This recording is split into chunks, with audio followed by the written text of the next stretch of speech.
dan tertakdir menjalani segala kehendak-Mu ya Rabbi. Ku berserah, ku berpasrah kepada-Mu ya Rabbi, dan tertakdir menjalani segala kehendak-Mu ya Rabbi.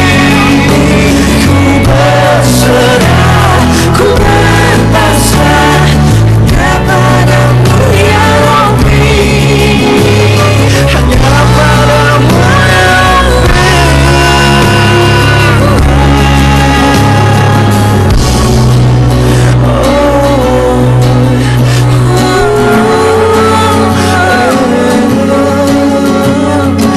Kini saatnya kita ikuti Berproses Menuju Kesejatian Diri bersama CEO Agus Hidayat. Assalamualaikum warahmatullahi wabarakatuh. Selamat malam majelis listener. Senang sekali saya Prasigit kembali malam hari ini menjumpai Anda dan menemani Anda dalam berproses menuju kesejatian diri. Malam hari ini seperti biasa, edisi hari Kamis tanggal 14 Februari 2008. Saya menemani Anda tentunya hingga ke pukul 21.30 nanti bersama CEO Agus Hidayat. Dan untuk Anda yang tentunya malam hari ini mendengarkan melalui radio sindikasi, dan juga untuk Anda yang mendengarkan melalui Indovision di channel 204 di seluruh Nusantara, atau untuk Anda yang mendengarkan melalui live streaming di www.ramakfm.com. Anda malam hari ini bisa berpartisipasi di 6332705 atau di SMS 0818801058. Selamat malam untuk Anda yang mendengarkan melalui Mitra Mahardika Katulistiwa 102,6 FM Pontianak. Dan kita sudah bersama Siwo. Assalamualaikum Siwo. Waalaikumsalam warahmatullahi wabarakatuh. Selamat malam, Bu. Selamat malam. Sehat selalu. Sehat selalu. Alhamdulillah kalau sehat. Iya. Gimana? Kita langsung mulai dengan penelpon pertama ya. Lanjut. Oke. Assalamualaikum. Assalamualaikum. Selamat malam. Assalamualaikum. Waalaikumsalam. Dengan siapa nih Mas? Maaf. Dengan Ibnu Mas di Pamulang. Ibnu di Pamulang. Oke, langsung sama Siwo, silakan. Siwo, saya ingin menanyakan. Siwo selalu mengatakan bahwa untuk gini ya, Siwo selalu bilang bahwa Siwo itu takut untuk mensitir ayat-ayat Al-Quran. Artinya bahwa Siwo mengatakan bahwa Siwo tidak mempunyai kemampuan untuk menafsirkan atau memahami ayat-ayat Al-Quran. Padahal menurut saya Quran itu adalah salah satu yang kalau saya bilang bahwa Quran itu adalah yang ditinggalkan oleh Rasulullah Muhammad untuk kita manusia, untuk difahami dan untuk dimengerti dan untuk dilaksanakan. Nah, dalam hal ini Siwo selalu bilang, wah saya nggak berani memberikan tafsiran, memberikan arti. Nah, sehingga kalau hal sedemikian itu difahami bahwa kita takut memahami Al-Quran, kita takut mensitir Al-Quran, terus bagaimana? Padahal menurut saya Al-Quran itu adalah satu interface antara Allah dan yang diberikan kepada kita, yang harus kita pakai untuk memahami apa-apa kehendak Allah. Nah, di situ yang saya ingin tanyakan, apakah ada satu struktur yang menurut Siwo harus dilakukan dalam rangka pemahaman Al-Quran itu, misalnya suatu struktur imamah misalnya. Nah, sementara sekarang ini memang di antara kita struktur imamah itu nggak ada gitu. Nah, kalau memang struktur imamah itu yang diperlukan, terus kita harus bagaimana? Apakah kita harus menyusunnya sekarang? Kemudian kalau kita harus menyusun struktur imamah, itu referensinya harus dari mana? Karena semakin jauh dari Rasul itu akan semakin bias, semakin ini. Nah, menurut saya itu hanya bisa direferensikan balik kepada Al-Quran. Kalau toh struktur imamah itu ada sampai sekarang yang berlanjut runut dari Ahlul Bait dulu, apakah itu masih ada dan genuine keasliannya, itu kemurniannya itu bagaimana? Karena kita sendiri toh tahu bahwa di dalam yang kita hadapi sekarang ini, kita harus sangat berhati-hati untuk memilih apa-apa yang ada di hadapan kita. Jangan-jangan ini nggak benar, jangan-jangan ini nggak benar. Kita harus analisis. Kalau menurut saya, Quran ini adalah satu-satunya reference yang kita bisa pakai sebagai master benchmark, yang mana untuk menghindari kesalahan yang lebih besar. Kalau kita andaikan bahwa pengukuran itu semakin dilakukan berkali-kali dari satu benchmark ke benchmark yang lain, di situ akan terjadi penyimpangan yang akan semakin jauh. Nah, kalau kita kembalikan lagi ke Quran, itu penyimpangannya akan semakin menjadi kecil. Sebagai contoh saja, saya sendiri kalau ada orang bilang bahwa perceraian itu adalah suatu yang perbuatan yang diperbolehkan oleh Allah, tetapi dibenci oleh Allah. Nah, bagi saya itu suatu pernyataan yang tidak mungkin. Padahal Allah sendiri sudah memperbolehkan suatu perceraian di dalam Quran. Kok ada yang bilang bahwa perceraian itu hal yang dibenci oleh Allah? Nah, itu kalau kita referensikan balik ke Quran, itu kok akan terjadi suatu kontradiksi. Oke. Itu yang pertama. Yang kedua mungkin saya mungkin agak egois. Saya mungkin waktu semalam atau satu setengah jam atau mungkin 3 jam ini tidak cukup. Saya sebenarnya ingin mengetahui bagaimana sebenarnya perjalanan Siwo selalu bilang bahwa saya mengalami berbagai suatu perjalanan menuju ke kesejahteraan diri ini. Nah, saya ingin sebenarnya mendapatkan cerita apa yang Siwo alami dari satu fase ke fase yang lain itu, dan bagaimana caranya untuk selalu balik ke kemurnian itu. Begitu aja Siwo. Assalamualaikum warahmatullahi wabarakatuh. Waalaikumsalam warahmatullahi wabarakatuh. Monggo langsung dibuka acaranya. Nulis saya banyak. Monggo, Pak. Ya. Saya ambil guys, Mas Pras.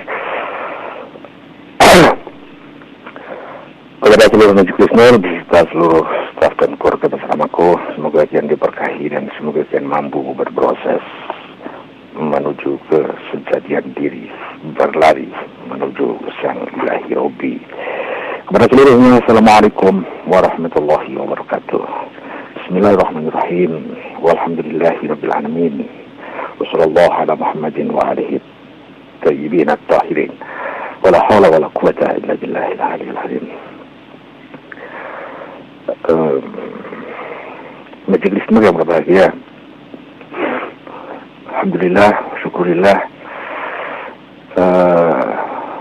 Semoga malam ini kita bisa memanfaatkan sebagaimana biasa. Mari kita semakin fokus terhadap tujuan hidup kita, kemudian semakin serius dalam mewaspadai niat kita, dan semakin fokus di dalam melaksanakan tugas-tugas kita. Kita langsung saja masuk ke Mas Ibnu di Pamulang. Kayaknya agak banyak tadi yang sudah disampaikan oleh beliau, dan saya berusaha untuk merekamnya dan saya tulis, tentu dengan kemampuan saya yang terbatas. Mudah-mudahan ada yang sambung dengan maksud beliau, mudah-mudahan. Namun manakala ada yang tercecer dan ada yang salah memahaminya, ya khususnya kepada Mas Ibnu di Pamulang, terima kasih dan mohon dimaklumi kalau ada kurangnya. Yang pertama tadi yang sempat saya catat, intinya kayaknya bahwa mempertanyakan kenapa saya takut ya kalau mau mensitir ayat. Terus kemudian beliau memberikan sebuah gambaran-gambaran paling tidak yang mampu saya tangkap, padahal Al-Quran itu kan sesuatu yang memang diberikan kepada kita itu untuk dijadikan master, mungkin begitu ya, dan itu perlu kita mengerti dan kita amalkan. Nah, kalau takut dengan ayat terus bagaimana? Itu kemudian dilanjutkan dengan berikutnya, apakah ada struktur tertentu yang harus dilalui. Beliau tadi menyebut misalnya apakah itu struktur imamah misalnya, padahal kan imamah itu kan sampai sekarang tidak ada. Dan juga tertulis di sini bahwa kan kayaknya makin jauh dari Rasul kan makin bias itu tentang Islam. Nah, apakah kita harus membentuk struktur itu? Kalau itu misalnya dikaitkan dengan Ahlul Bait, mana yang genuine, yang asli, yang mana ya kira-kira, kurang lebih seperti itu.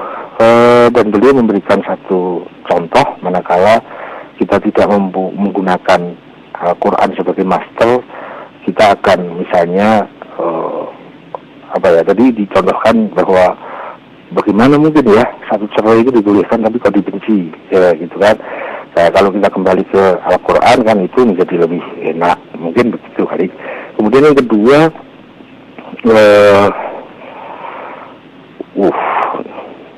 bagaimana perjalanan atau pergulatan yang pernah saya alami dari fase ke fase, dan bagaimana sih caranya untuk kembali ke kemurnian. Itu yang mampu saya catat, mudah-mudahan kalau ada kurangnya bisa dimaklumi. Saya akan mulai dari yang pertama. Saya kayaknya memang sering ya, meskipun tidak selalu, tapi sering mengatakan bahwa saya tidak berani masuk langsung ke ayat.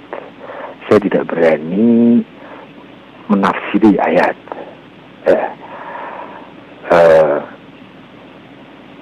Bukan berarti saya sedang menghindari Al-Quran, saya sedang menghindari ayat, tidak. Maksud saya begini, saya dulu pernah lama sekali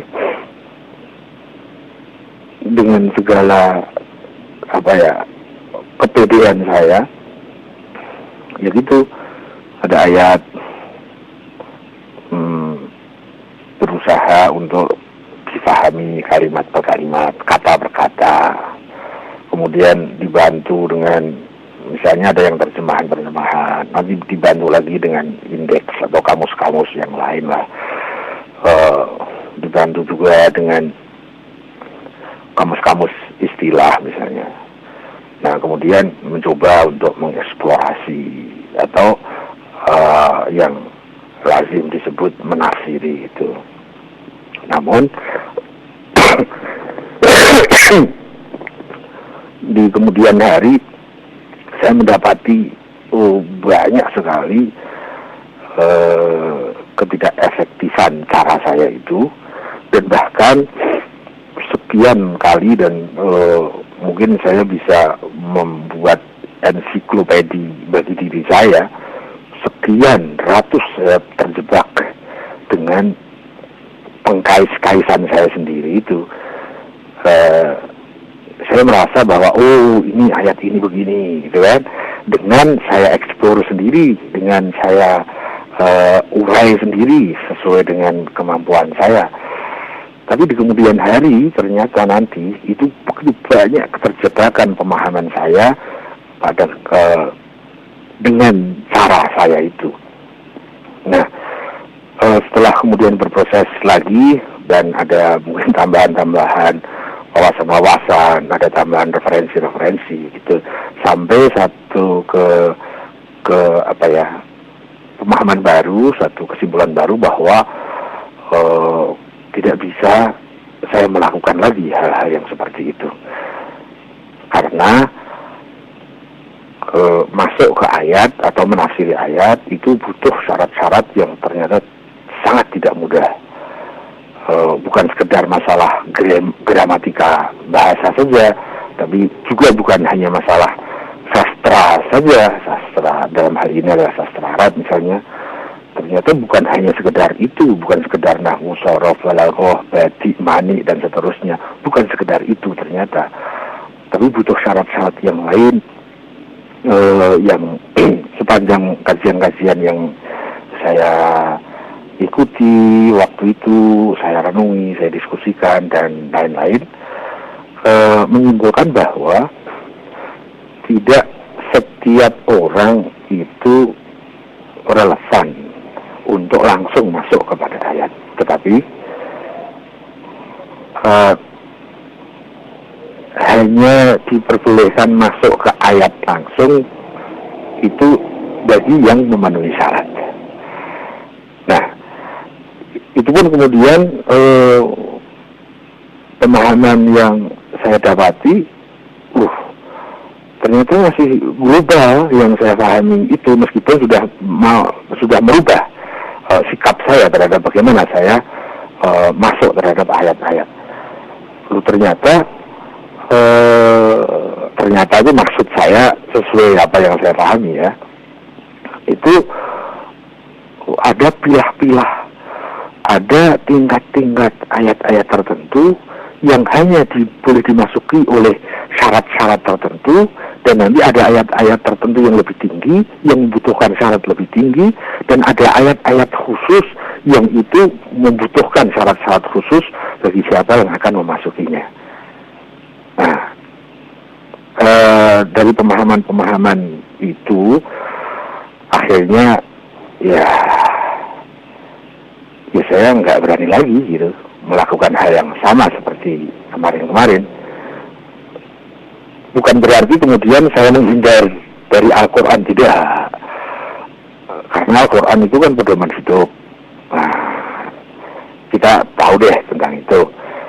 Cuma yang menjadi permasalahan pokok diri saya sejak saat itu adalah cara masuk ke dalam ayat. Bagaimana kita mengeksplorasi makna-makna yang terkandung di balik verbal dari tulisan ayat-ayat itu. Itu caranya lah yang saya menganggap saya kemarin itu terlalu berani, ya karena ketidaktahuan saya. Maka saya menyebutnya bahwa saya pernah mempunyai masa lalu yang sangat pemberani, antara lain pemberani dalam menafsiri ayat. Sekarang tidak. Saya kalau mau masuk ke ayat, saya harus mempunyai mekanisme tertentu, yaitu saya sudah memenuhi syarat untuk masuk sendiri, atau kalau belum, saya harus melalui orang yang sudah memenuhi syarat. Dalam hal ini lazim disebut sebagai ahli tafsir. Jadi kalau saya mau menafsiri ayat, karena saya belum memenuhi syarat sebagai ahli tafsir, saya harus masuknya melalui jembatan para ahli tafsir. Jadi masalahnya itu saja, bukan kita ini tidak mau pakai Al-Quran, tidak mau pakai ayat, atau tidak menjadikan Al-Quran sebagai master dari seluruh kegiatan kehidupan lahir dan batin, duniawi dan ukhrawi, itu tidak. Tapi cara masuknya saja. Nah, kalau ada pertanyaan yang terkait dengan ayat dan menanyakan ayat ini maksudnya bagaimana, maka jawaban saya sudah menjadi sangat standar bagi saya, yaitu saya tidak berani masuk langsung. Maka mungkin memang, tapi itu sebetulnya sudah di awal-awal dulu ya, banyak yang mempertanyakan itu dan sudah sering kita bahas. Tapi tidak masalah kalau Mas Ibnu juga mengulang itu kembali. Mengulang yang baik kan baik ini ya. Sebagaimana mengulang keburukan itu buruk juga. Kurang lebih begini Mas Ibnu, bahwa yang di sini yang saya permasalahkan adalah cara masuk. Kalau saya sendiri langsung masuk ke ayat, saya tak lagi berani. Saya tak lagi pemberani dulu. Saya dalam posisi sekarang ini orang yang penakut untuk masuk ke ayat kalau dilakukan secara langsung. Ya. Jadi inti permasalahannya adalah bagaimana cara masuk terhadap ayat. Dan nanti kan misalnya ayat itu dibagi, ada ayat yang muhkamat. Siapa yang boleh masuk menafsiri ayat-ayat yang muhkamat? Oh, ternyata ada syaratnya dan tidak mudah itu syaratnya. Apalagi ayat-ayat yang masuk kepada kategori mutasyabihat, yang sulit gitu. Oh, itu ternyata syaratnya juga tak terbayangkan sebelumnya gitu kan. Ada misalnya ayat-ayat tamsil, kan banyak kan ayat-ayat tamsil. Misalnya ada sistem kehidupan yang ditamsilkan dengan itu rumah dengan laba-laba, al-ankabut gitu ya, itu tamsil. Atau sering kita diberi tamsil dari ayat-ayat tamsil terkait dengan surga itu begini, neraka itu begini, apalagi kepada hal-hal yang lebih rumit dari itu. Nah, terhadap ayat-ayat tamsil ini syarat masuknya itu jauh lebih ketat dibandingkan sekedar masuk kepada ayat-ayat yang muhkamat. Nah, sekedar saya maksud menurut perbandingan antara muhkamat dengan yang tamsil. Bukan maksud saya sekedar itu mudah, bukan. Syarat untuk menafsiri ayat muhkamat itu pun luar biasa. Saya tidak bisa membayangkan kapan saya mampu memenuhi syarat seperti itu gitu ya. Misalnya ya syarat standar, syarat kebahasaan, kemudian ada syarat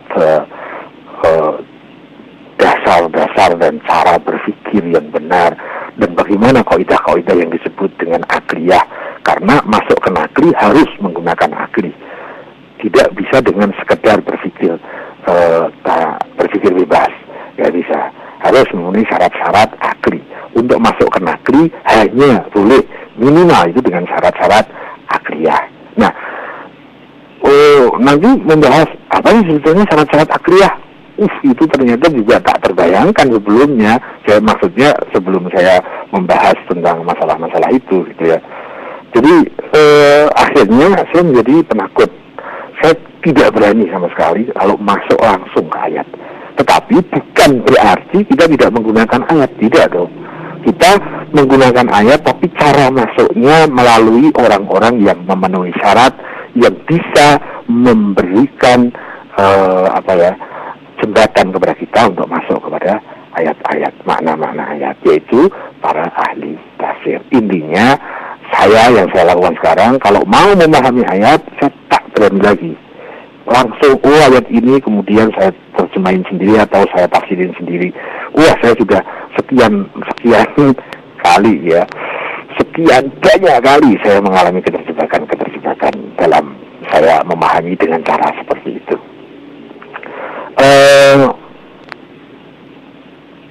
Kemudian apakah harus ada struktur tadi terkait dengan struktur keimamahan dan sebagainya? Sepanjang yang saya tahu, kita diberi kitab ya, itu bersama gurunya, bukan kitab saja. Kita kenal ada kitab yang somit, tapi juga ada kitab yang natik. Ada kitab yang diam, ada kitab yang bicara. Kalau kitab yang diam, mushaf Al-Quran itu, ya mau ditafsiri kemanapun, sang kitab itu nggak bisa komplain.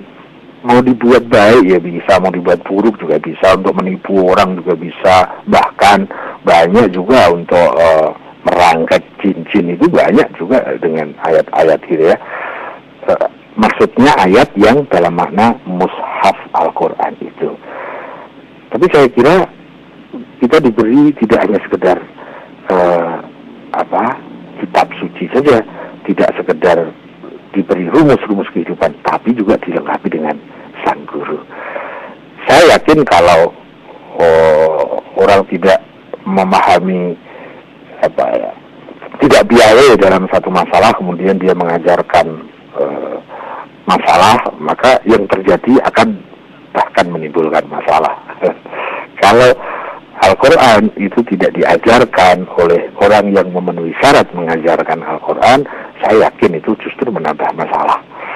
Ya keyakinan saya berdasarkan masa lalu saya dan kejadian-kejadian keterjebakan saya yang sudah terlalu banyak deh. Ya seperti itu. Nah, saya mempunyai satu keyakinan bahwa kalau Al-Quran itu diturunkan bersama sang guru, saya punya keyakinan lain bahwa struktur keguruan itu ada. Karena mungkin kita juga pernah dengar deh bahwa misalnya Rasulullah kalau mengutus seseorang untuk memberikan informasi tentang Islam ke sana atau ke sini, itu beliau selalu menunjuk orang.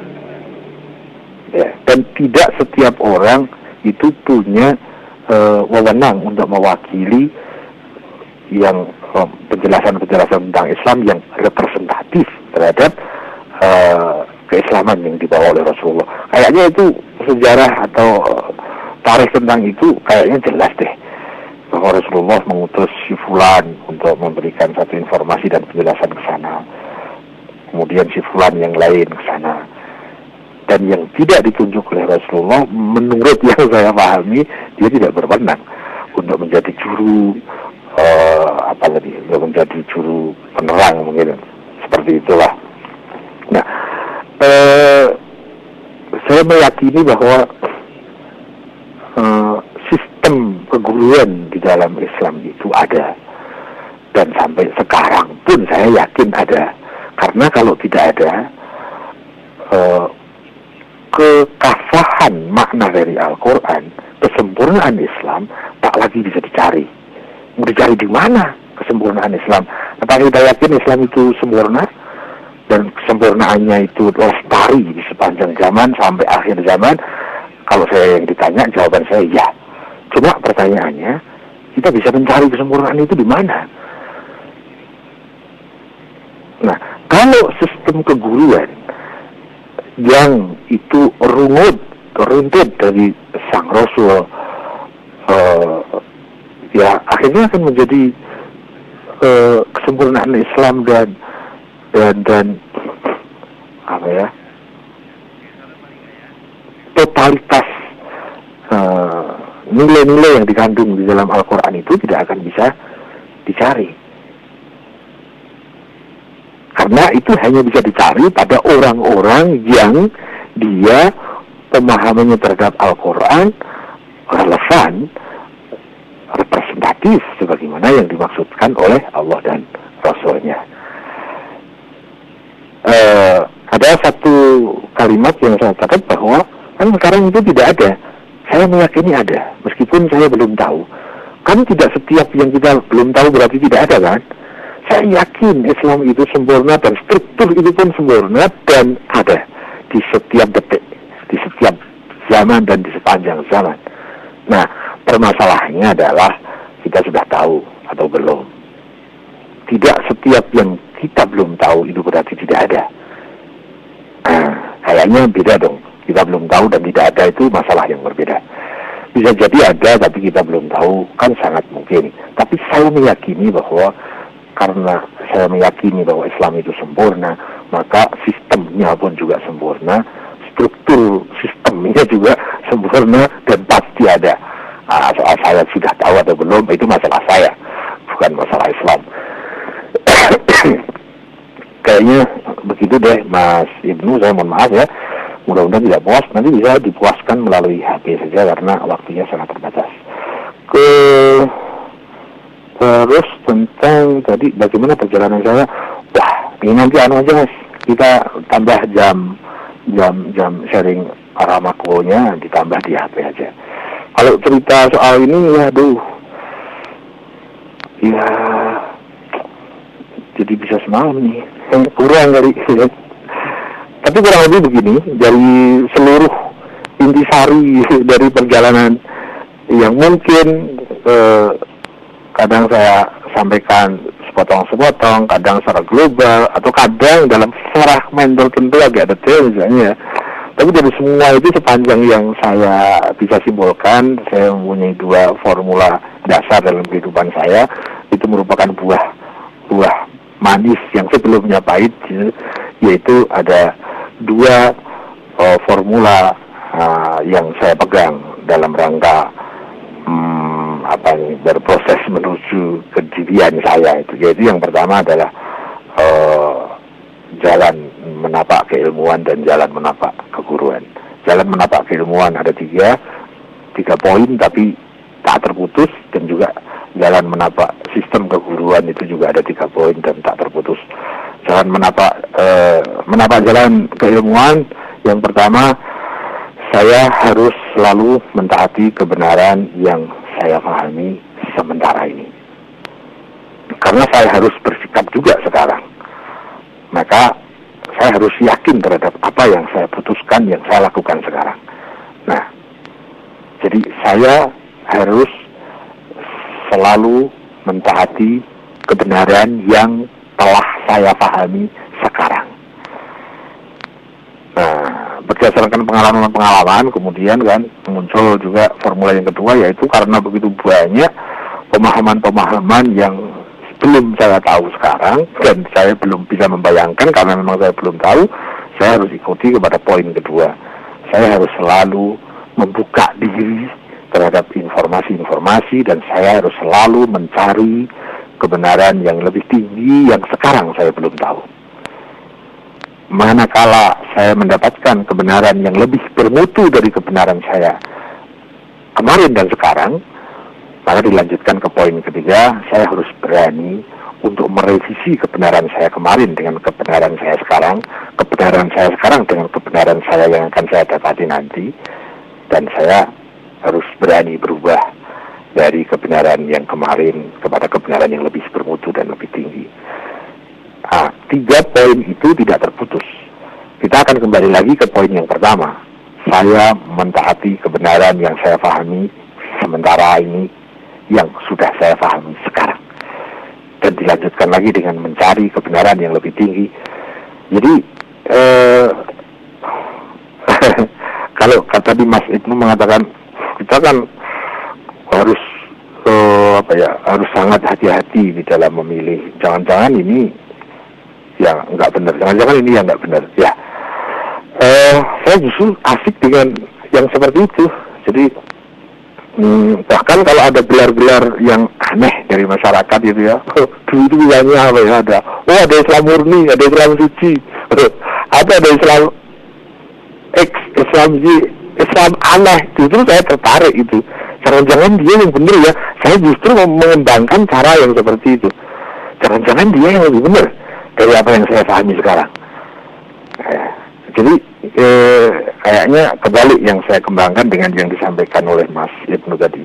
Saya lebih mengembangkan jangan-jangan dia lebih benar. Jangan-jangan dia lebih benar. Maka saya harus pelajari dia. Dan yang saya lihat begini, banyak yang diklaim pada umumnya di masyarakat itu sering sekali saya mendapati ada emas-emas di sana. Aneh kan? Jadi sampai akhirnya saya penasaran setiap ada mungkin sekedar isu saja dari masyarakat. Ya sebagaimana kita tahu bahwa masyarakat itu kan asik kalau berkomentar, tapi tidak asik kalau klarifikasi toh. Nah, saya lebih menambah power saya untuk klarifikasi. Wah, kalau soal komentar deh sudah jadi budaya deh. Tapi untuk klarifikasi, saya harus menambah power saya untuk mampu berklarifikasi. Ya akhirnya saya tidak puas hanya sekedar kata kebanyakan. Kalau orang kebanyakan mengatakan, wah ini begini, apalagi dengan cap-cap yang ekstrim.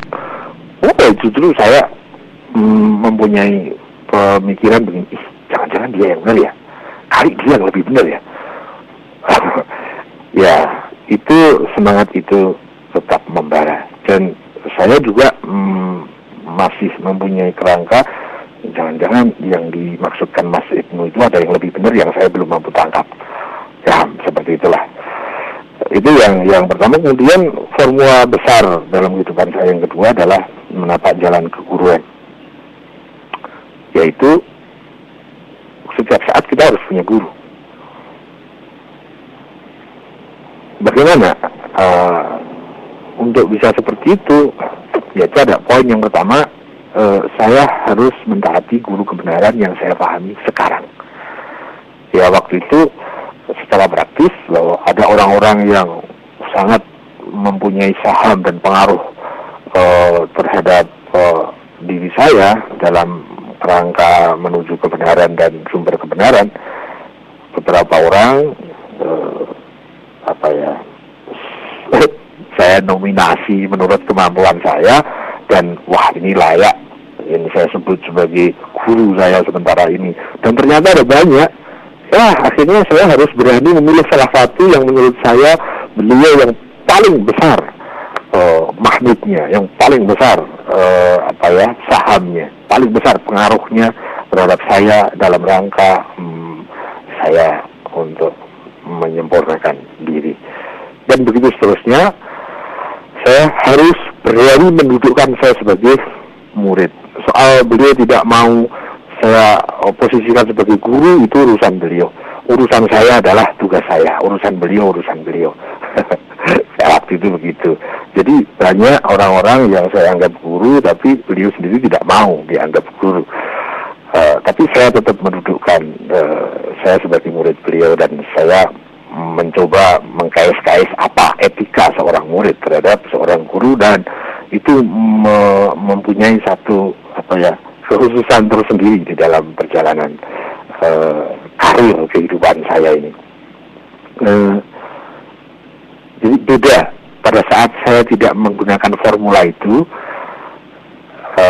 kemudian saya menggunakan formula itu. Jadi saya sebisa mungkin setelah saya menentukan etika seorang murid itu harus A, B, C, D, E. Kemudian saya berusaha duduk sesuai etika itu. Saya posisikan diri saya sesuai etika itu terhadap beliau. Meskipun beliau menganggap, itu apa gitu ya, itu urusan beliau. Saya punya urusan sendiri, saya punya tugas sendiri. Seperti itu ya. Kemudian jangan lupa ada poin keduanya dalam menapak jalan keguruan, yaitu cari guru kebenaran yang lebih tinggi. Ya kan, kalau kenal beliau tadi itu kan sementara ini kan, bisa jadi ada figur yang lebih relevan, yang lebih tinggi lagi, lebih match lagi mungkin sinyalnya.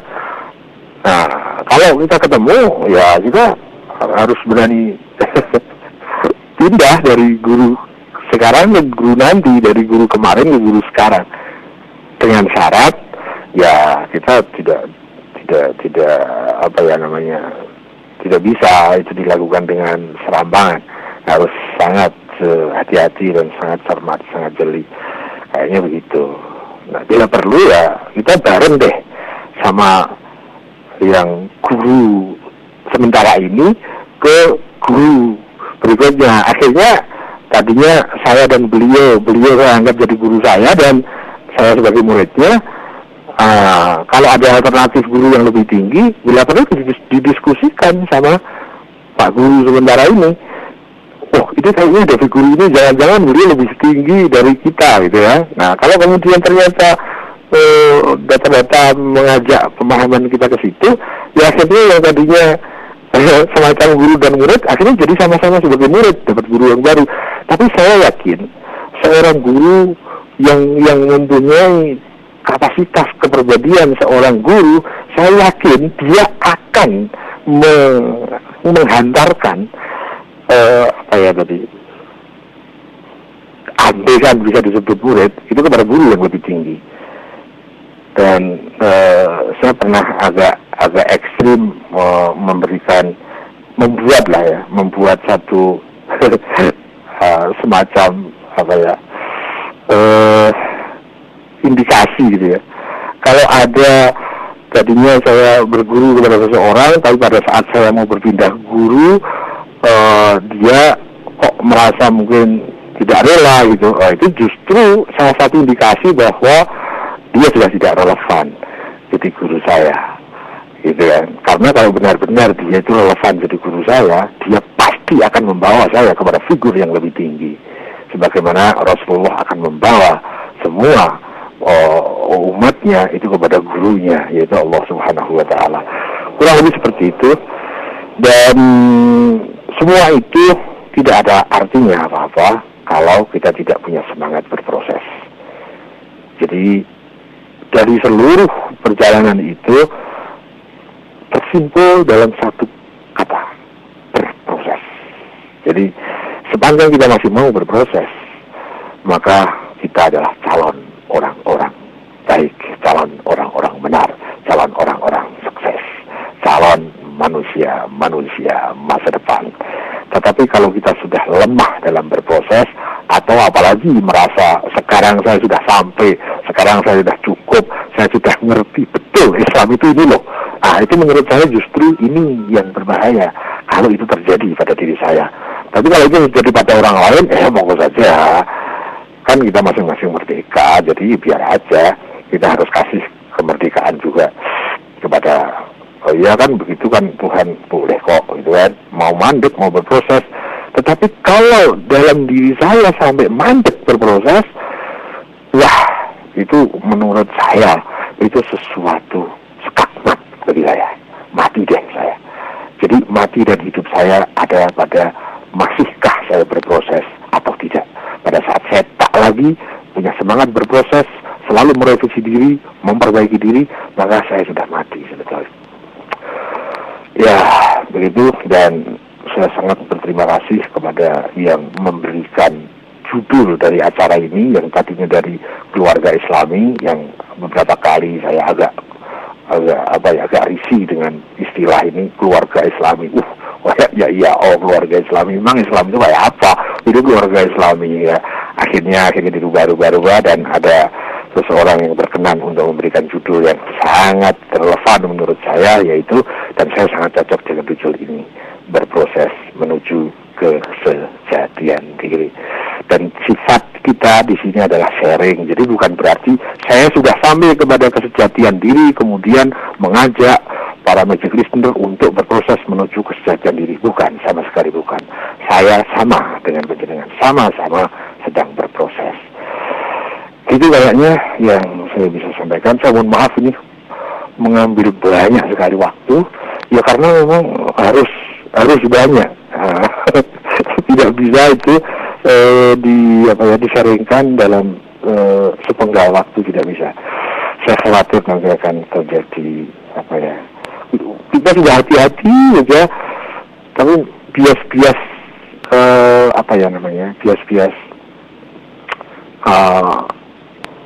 namanya memahami kalimat orang lain itu tidak mudah. Itu satu sisi. Menyampaikan pemahaman, jadi saya ingin menyampaikan maksud saya begini, tapi saya terbatasi dengan kosakata yang harus saya pilih dalam waktu yang sekian detik misalnya. Itu juga tidak mudah. Bagaimana menyampaikan pemahaman yang ingin saya maksudkan, itu satu hal. Sementara kita masing-masing juga kayaknya punya keterbatasan dalam rangka memahami apa yang dimaksudkan di balik kalimat-kalimat yang disaringkan itu. Jadi saya mohon maaf Mas Ibnu khususnya dan para magic listener, kalau ya saya ingin memahami kalimat dari Mas Ibnu saja, saya harus hati-hati. Kalau tidak, saya bisa terjebak kepada sesuatu yang saya anggap benar, ternyata tidak begitu yang dimaksudkan oleh Mas Ibnu di Pemalang ini. Itu baru kata dari Mas Ibnu, belum lagi dari kata para penyair, belum lagi dari kata para filosof, belum lagi kata-kata dari para tasawuf, para sufi, belum lagi kata-kata dari para arifin, belum lagi kalau kata-kata itu dari sang rasul, ya, hadis misalnya. Bagaimana kita bisa memahami ya? Memahami kalimatnya Mas Ibnu aja kita harus hati-hati. Apalagi ayat. Nah, kayaknya seperti itu deh. Peringkatnya mungkin bisa dibandingkan seperti itu Mas Ibnu. Jadi kita memahami kata-kata teman kita saja tidak mudah. Bagaimana memahami kata-kata yang sifatnya kata-kata wahyu. Kayaknya begitu. Dan saya kembalikan kepada Mas Pras. Magic listener, saya mohon maaf benar, saya kadang lupa waktu dan ngelantur. Dan ini sudah setengah jam lebih, waktunya habis hanya dengan satu masukan. Tapi masukan Mas Ibnu memang banyak sih masalahnya yang terkait untuk bisa, ya, dan ternyata kan nggak cukup dong. Mas Ibnu, monggo silahkan kalau mau masuk, kita bikin acara sharing sendiri, buka radio sendiri, radio HP namanya, sharing HP FM. Mas Pras, monggo. Iya, kita ada waktu 10 menit lagi sebelum pukul 21. Kita ada penelpon satu. Terput. Nunggunya kelamaan sih. Dari tadi maksudnya pulsanya habis. Ada. Assalamualaikum. Halo, Assalamualaikum. Selamat malam Pak, dengan siapa? Malam. Dengan Pak Lili di Cibitung. Pak Lili di Cibitung. Iya. Oke, langsung sama Siwo nih Pak Langsung Pak Lili. Siwo ya. Pak Siwo, selamat malam. Wah, selamat malam. Waalaikumsalam. Monggo. Iya, judulnya sangat dahsyat. Sangat dahsyat. Iya. Judul Singkat sering aja ini- Pak Lili. Iya, Singkat judul sering ya. ini sangat dahsyat, sangat suci, sangat pesan yang singkat tapi sangat primer. Gitu. Pertanyaan, apakah kita dulu nggak sejati? Apakah sekarang saya nggak sejati gitu? Mestinya kan kita sejati dong. Oh gitu. Kayaknya begitu. Pak Siwo mohon di sharing. Terima kasih Pak Siwo. Oke, terima kasih kembali untuk Pak Lili di Cibitung. Apa itu ya maksudnya tadi ya? Judulnya sangat dahsyat. Apa tidak Mas Pras? Judulnya katanya sangat dahsyat. Iya, Judulnya maksudnya apa teman dia? kita tadi berproses menuju kesejatian diri. Nah, pertanyaannya itu apakah kita ini sekarang sudah sejati? Apa memang belum gitu kan? Memang belum gitu. Apa kita tidak sejati kan kita ini sudah sejati gitu kali. Mungkin maksudnya gitu, monggo. Ya. Saya hanya akan menanggapi khususnya terkait dengan diri saya ya. Kalau orang lain kan saya nggak ngerti, orang lain itu sudah sampai ke kesejatian dirinya atau belum kan saya nggak tahu. Tapi saya tahu tentang diri saya bahwa saya belum sama sekali sampai kepada kesejatian diri saya. Nah, maksudnya kesejatian itu yang seperti apa? Itu yang saya pahami begini, bahwa saya diciptakan dengan satu bahan-bahan tertentu, dengan unsur-unsur tertentu, dengan potensi-potensi tertentu, dengan sarana-sarana kelengkapan yang sekian, dan semuanya sudah sudah ada tertentunya itu, sekian banyaknya.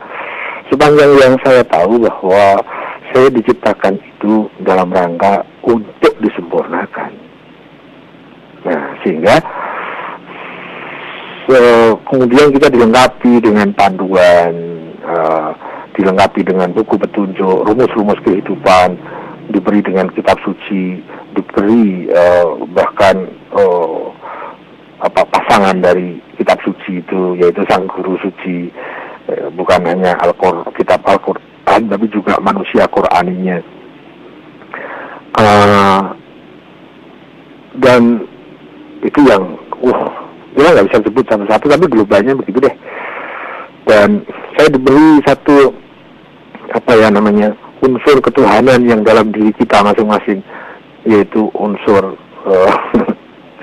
yang sering disebut dengan unsur cahaya dalam diri, nurani,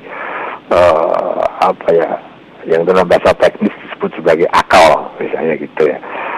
Nah, itu masih ditambah sarana-sarana yang begitu kompleks dalam diri kita dan didukung sarana-sarana yang ada di luar diri kita. Itu semua mengajak kita kemana sih?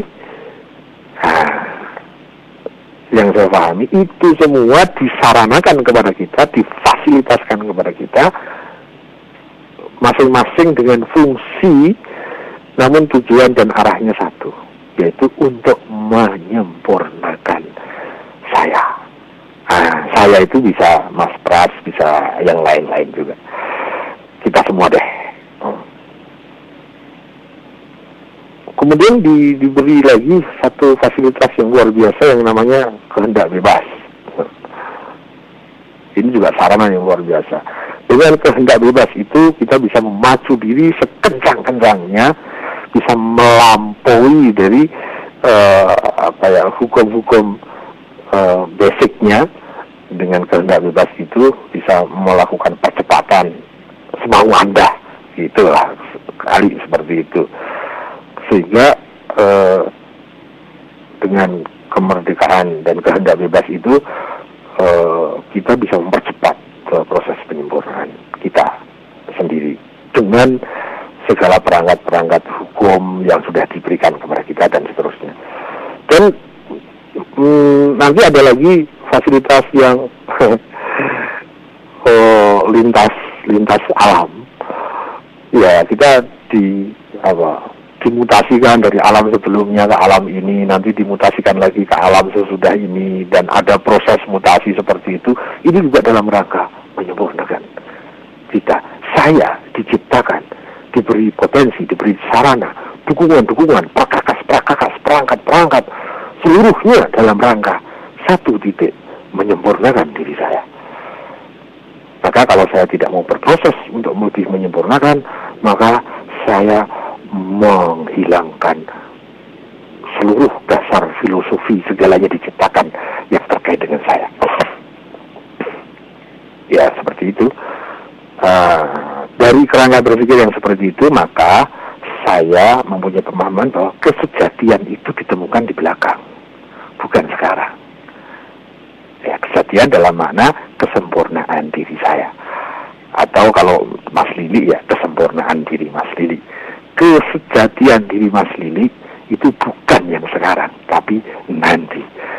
Kita diberi kesempatan untuk memproses diri, menyempurnakan diri. Nah, kalau ya bagi orang yang tidak mau menyempurnakan diri juga sekarang, nanti dia akan diproses juga. Akan dimasukkan bengkel, ada yang dimasukkan salon, ada yang dirias, ada yang macam-macam. Itu dalam rangka diproses. Nggak mau berproses, boleh, nanti akan diproses deh.